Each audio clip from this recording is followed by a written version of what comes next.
पूर्वी चंपारण के केसरिया विधायक शालिनी मिश्रा ने किया नामांकन दाखिल। एनडीए समर्थित सभा में उमड़ा जन सैलाब, ऐतिहासिक जीत का दावा। नमस्कार, आप देख रहे हैं चंपारण समाचार। आज केसरिया एनडीए समर्थित जदयू उम्मीदवार एवं केसरिया विधानसभा क्षेत्र की वर्तमान विधायक शालिनी मिश्रा ने शुक्रवार को मोतिहारी अनुमंडल कार्यालय में अपना नामांकन दाखिल किया है। नामांकन के दौरान क्षेत्र के विभिन्न पंचायतों से आए सैकड़ों समर्थकों का जन सैलाब उमड़ पड़ा। कार्यकर्ताओं ने नारेबाजी और ढोल नगाड़े के साथ अपने प्रिय नेतृत्व का उत्साहपूर्वक स्वागत किया। नामांकन दाखिल करने के बाद विधायक शालिनी मिश्रा ने पत्रकारों से बातचीत करते हुए कहा कि हमारी लड़ाई किसी से नहीं है, बल्कि विकास और सुशासन की राह को और सशक्त बनाना है। उन्होंने विश्वास जताते हुए इस बार की जीत की ऐतिहासिक होगी और जनता एक बार फिर मुख्यमंत्री नीतीश कुमार के नेतृत्व में एनडीए की सरकार बनाएगी। नामांकन के पश्चात एनडीए की ओर से केसरिया विधानसभा क्षेत्र के हुसैनी हाई स्कूल परिसर में आशीर्वाद सभा का आयोजन किया गया था।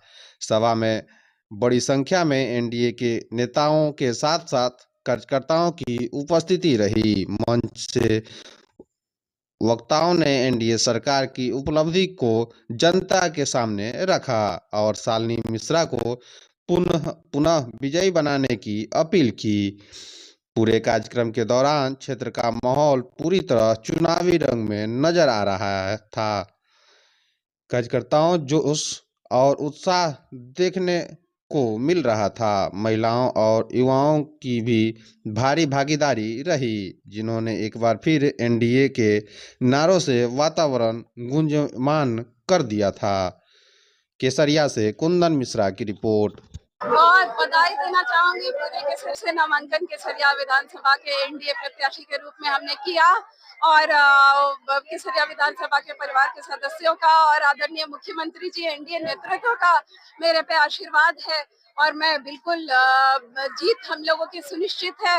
आदरणीय मुख्यमंत्री जी, आदरणीय प्रधानमंत्री जी के नेतृत्व में जितना विकास हो रहा है उसमें जीत में कोई दो मत नहीं है और हम लोग एकजुट होके प्रचंड बहुमत से एनडीए की सरकार पटना में बनाएंगे। आने वाले 14 नवंबर को आप लोग देखेंगे। केसरिया का कोना कोना चमक रहा है। हर पंचायत में इतने काम हुए हैं जिसका मैं रिपोर्ट कार्ड अभी देने वाली हूँ लोगों को और दिया भी है हमने। इतना काम हुआ है जितना लोग बताते हैं। मैं नहीं कहती हूँ कि पिछले 20 सालों में जितना केसरिया में काम नहीं हुआ उतना इस 3.5 साल का काम कार्यकाल मुझे मिला। कोरोना का कार्यकाल था इसलिए उस समय काम नहीं कर पाए हम लोग, फिर भी 3.5 साल में जितना काम किया है वो पिछले 20 साल में नहीं हुआ था, यही मैं कह सकती हूँ। बाकी आप लोग रिपोर्ट कार्ड हमारा बिल्कुल बहुत प्रचंड बहुमत से बनेगी, बनेगी ही नहीं प्रचंड बहुमत से बनेगी। बेरोजगारी पे क्या कहना चाहेंगे? यहाँ से बिहार होना चाहिए और इसी की शुरुआत हुई हमारे आदरणीय मुख्यमंत्री जी ने, जो यही है कि उनके पति बाहर हैं, वो आके अपना बिजनेस संभालेंगे, उनका पूरा परिवार यहाँ रहेगा और रोजगार भी करेगा और लोगों को भी रोजगार देगा।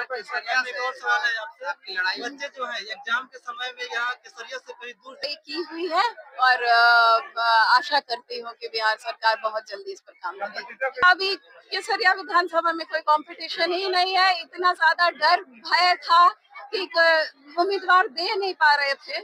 अब जाके उन्होंने उम्मीदवार दिया है, खाना पूर्ति उन्होंने की है, लेकिन जिस तरह से केसरिया विधानसभा के हमारे परिवार के सदस्यगण जागरूक हैं, बाहर के लोगों को मौका नहीं देंगे और वैसे लोगों को जो उल्टी सीधी बातें बोलते हो, अपशब्द बोलते हो, वैसे लोगों को तो बिल्कुल मौका नहीं देंगे, ये मैं आश्वस्त हूँ।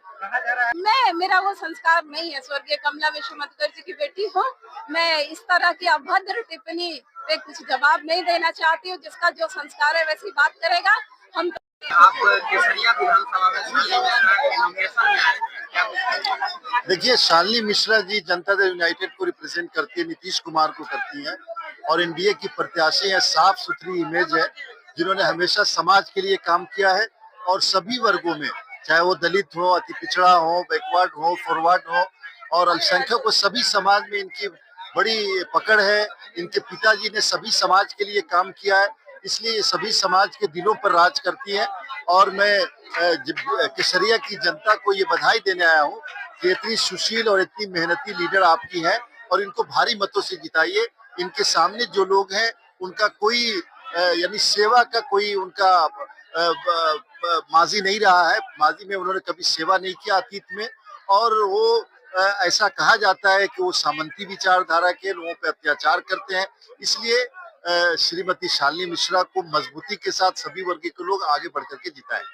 और तेजस्वी यादव जी कह रहे हैं कि हमारा सरकार बनेगा तो प्रत्येक घरों में सरकारी नौकरी देंगे, इसको किस रूप में देखते हैं? देखिए, तेजस्वी यादव जी अपने परिवार के लिए परेशान है। इससे पहले भी उन्होंने स्टेट की दौलत लूट करके अपने परिवार में बांटा है। उनके पिताजी पे भी 15-16 मुकदमे, इनके ऊपर भी मुकदमे है। तो ये सब सिर्फ हवाबाजी है तेजस्वी यादव जी की। वो जानते हैं सरकार में आने वाले नहीं, इसलिए इस तरह की बातें कर रहे हैं। इस बार माना जाए कि एनडीए की सरकार बनेगी? 100% एनडीए भारी बहुमत से बिहार में सरकार बनाने जा रहा है और नीतीश कुमार फिर से 2025 में मुख्यमंत्री बनने जा रहे हैं। इसमें बिहार की जनता को किसी को शक